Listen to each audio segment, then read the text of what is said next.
কুম্ভ রাশির সবাই প্রকৃতির সিদ্ধান্তে কখনো সন্দেহ করো না।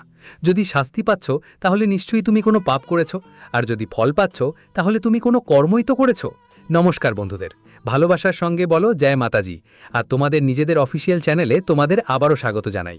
তো আমার প্রিয় বন্ধুদের বলতে চাই যে হঠাৎ করে একটা নতুন বড় ম্যানেজার তোমার সঙ্গে মিটিং করতে চায়, মানে সরাসরি বলতে গেলে সে তোমার সাথে দেখা করতে চায়।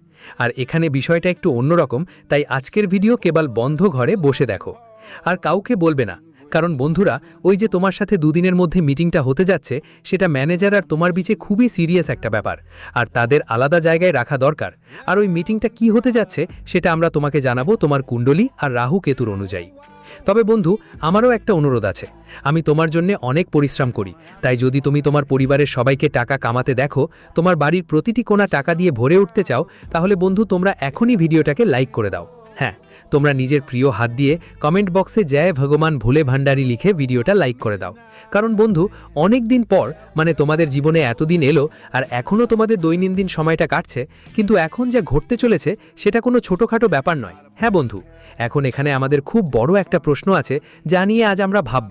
আর এই ঘটনা আসলে কি বলছেন, শেষে ম্যানেজার তোমার সঙ্গে মিটিং ফিক্স করতে চায়। সে তোমার সঙ্গে গোপনে দেখা করতে চায়, আর আগামী 48 ঘন্টার মধ্যে তোমার কিছু খবর পাবার কথা, এমন কিছু জানতে যাচ্ছ যা তোমার কল্পনাতেও কখনো আসেনি। হ্যাঁ, আমার প্রিয় বন্ধুদের কথা বলছি। তাহলে শেষ পর্যন্ত কি ব্যাপার হতে পারে? তোমরা কি একটা ধারণা পেতে পারছো? তোমার মনের মধ্যে এখন কি চলছে? তুমি কি ভাবছো? আমার তো মনে হয় তোমার ভেতরে কিছু আলাদা ভাবনা চলছে, আর অনেকেই হয়তো একটু চিন্তিত।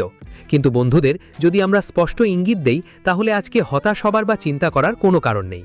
আমরা প্রথমেই তোমাদের জানিয়ে দিতে চাই যে আগামী দুদিনের ভিতরে, হ্যাঁ, তোমার জন্য যেই দুদিন আসছে, সেই রাতগুলোতে বন্ধু তুমি যেখানে ঘুমাও, তোমার কাছে কে আসছে তা হয়তো জানো না, কিন্তু আমরা তোমাকে জানাতে চাই যে তোমার কাছে 3টে ঐশ্বরিক শক্তি আসতে যাচ্ছে। হ্যাঁ বন্ধু, এই 3 ঐশ্বরিক শক্তি ওই 2 রাত তোমার কাছে এসে তোমার মাথার ওপর বসবে আর হাত রাখবে তোমার মাথার ওপর। কিন্তু তুমি এই 3 শক্তিকে দেখতে পারবে না, অনুভবও করতে পারবে না, কারণ তুমি গভীর ঘুমে থাকবে। কিন্তু ওই 3টি শক্তি শেষ পর্যন্ত তোমার মাথার উপরে হাত রাখবে কেন? শেষ পর্যন্ত ম্যানেজারের সাথে মিটিং তোমার জন্য কি হবে? এই সবের মাঝে আসলে সত্যিটা কি? আজ আমরা ঠিক সেই প্রধান তথ্য তোমাকে দিতে যাচ্ছি। হ্যাঁ, একটা কথা আমি নিশ্চয়ই বলতে পারি যে আজ যারা এই ভিডিওটা ক্লিক করে দেখছো, আর যদি তোমার ভাগ্যেতে অনেক টাকা কম থাকে, তোমার ভাগ্য তোমাকে কষ্ট দিচ্ছে, সমস্যা তৈরি করছে, তোমাকে চিন্তিত করে তুলেছে, অথবা তোমার মধ্যে কোনো নেতিবাচক শক্তি সৃষ্টি করছে যে বন্ধুরা তোমাকে পুরোপুরি দুর্বল করে দিচ্ছিল, কিন্তু এখন সবকিছু বদলাবে এবং তোমার ভাগ্যে যা আসবে তা শুধুই ভালো কিছু পরিবর্তন হবে। হ্যাঁ আমার প্রিয় বন্ধুদের জন্য, তো যদি তোমরা ওই সত্যি জানার সাহস রাখো, তাহলে ভিডিওটা শেষ পর্যন্ত দেখো, মাঝে কোনোভাবে ছেড়ে দিও না। আর যদি এখনো এই চ্যানেলটা সাবস্ক্রাইব করোনি, তাহলে করে নাও। আর এখন চলো তোমাদের বলে দিই, একদম দেরি না করে। তো আমার প্রিয় ভাইজান, আমি বলতে চাই যে তোমাদের ভাগ্যের জারির গতিটা খুবই ধীর ছিল। হ্যাঁ, আমি যা বলছি সেটা সম্পূর্ণ সত্যি। বন্ধুরা, তোমাদের ভাগ্যের সঙ্গে এর সম্পর্ক আছে তোমার খারাপ সময়ের, আসলে তোমার ভাগ্যের সাথে জড়িত। আর সেটা যে খারাপ সময় তোমার শেষ হবার কোনো নাম নেই। তুমি বহুবার পথ খুঁজেছো, একদিকে বলা যায় তোমার সক্ষমতার বাইরে যাবতীয় চেষ্টা করেছো, কিন্তু শেষ সিদ্ধান্ত বা চূড়ান্ত ফলাফল পাওনি। যেভাবে তুমি শ্রেষ্ঠ চেষ্টা করেছো তাদের জন্য দেখতে ঈশ্বর তোমাদের প্রতি কোনো করুণা দেখায়নি। আমি জানি আমার প্রিয় বন্ধুরা, তোমরা সমাজে তোমাদের একটা ছাপ রেখে একটা নাম করতে চাও, আর তুমি বেশ কিছুদিন ধরে এই ভাবনাই করছো। কিন্তু তোমাদের একটা কথা তো জানা উচিত, আমরা যা ভাবি তা তাড়াতাড়ি ঘটে না, কিন্তু আমরা যা ভাবি না ওটা ঘটে যায়। হ্যাঁ বন্ধুরা, আর বুঝে নাও যে এখন দুদিনের মধ্যে একটা বড় অবাক করা ঘটনা ঘটতে চলেছে। যেমন আমি বলেছি 3 দেবী শক্তি, এই 3টি শক্তি বন্ধুরা তোমাদের স্বপ্নকে সম্পূর্ণ করব। হ্যাঁ, তোমার সেই প্ল্যানিংটা তৈরি করব যেটা আগেও আটকে ছিল, কিন্তু প্ল্যান সফল হতো না। আর হঠাৎ তোমার অর্থনৈতিক অবস্থা ভালো হবে, তোমার বাড়িতে ধনসম্পদ আসবে, তোমার পরিবার উজ্জ্বল হয়ে উঠবে, তোমার বন্ধুদের সাথে তোমার একটা নতুন পরিচয় হবে। আর সমাজে যারা আগে তোমাকে ওঠা বসার জন্য পাত্তা দিত না, ওই মানুষ তোমার অনেক শ্রদ্ধা করবে, তোমাকে স্যার ডাকবে। আর জানো, মাত্র 48 ঘন্টার মধ্যে এসব কি করে সম্ভব হবে? তো দেখা যাক তুমি কি এখনো আমার কথায় বিশ্বাস করছো। কিন্তু বাবা, আমি যেমন খবর পেয়েছি তাদের দেহে আমরা বলছি যে আগামী 48 ঘন্টার মধ্যে তোমার জীবনে একদম নতুন রকমের সুখ আসছে, আর তোমার কুণ্ডলী থেকে যে গ্রহ অবস্থান তোমাকে বাধা দিত সেটা সরে যাবে। যে গ্রহ তোমাকে থামাতো, তোমাকে টকতো, বেশি টাকা কামানোর নতুন কোনো প্ল্যান দিত না, তুমি তো মগজে মাঝে মধ্যে বন্ধুদের সাথে খুব বড় লাভের প্ল্যান খুঁজতেছ, কিন্তু তোমার মগজে কোনো আইডিয়া আসতো না। আর জানো কেন তোমার মগজে কোনো আইডিয়া আসতো না? ভাই, তোমাদের মাথা কি একদম অন্য জিনিসে আটকে আছে? তাই আজ আমরা তোমাদের একটা রাস্তা দেখাতে চাই যে প্রিয় বন্ধুরা, তুমি কোনো জায়গায় দুলছিলে কইও না। যদি তোমার মাথা কোনো জিনিস নিয়ে খুব চিন্তায় থাকে, তো আগে সেই জিনিসটা ঠিক করে ফেলো।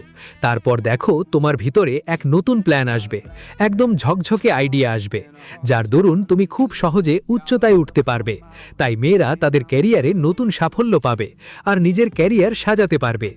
আজ তোমার পাঠানো যে কোনো জিনিসই মেনে নেওয়া হবে। বন্ধুরা, যদি তুমি কারোর সাথে দিনের পর দিন অন্তরের গভীরে ভালোবাসো, কিন্তু সেই সব কথা হৃদয়ে জড়িয়ে রেখো, তাই তুমি ভুল করছো। তুমি কেন ভুল করছো?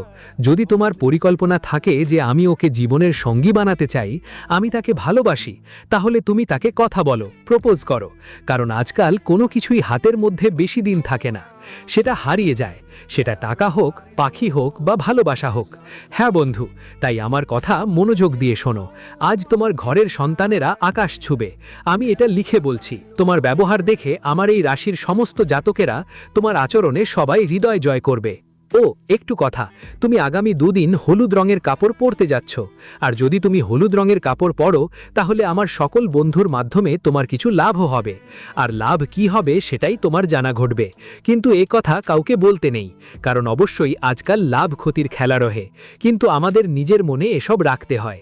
দেখো বন্ধুরা, তুমি তোমার পিতামাতার জন্য কিছু করছো, সেটা ভালোই কথা। পিতামাতার জন্য করো, কারণ তোমাকে এই পৃথিবীতে নিয়ে এসেছেন তোমার মা এবং বাবা।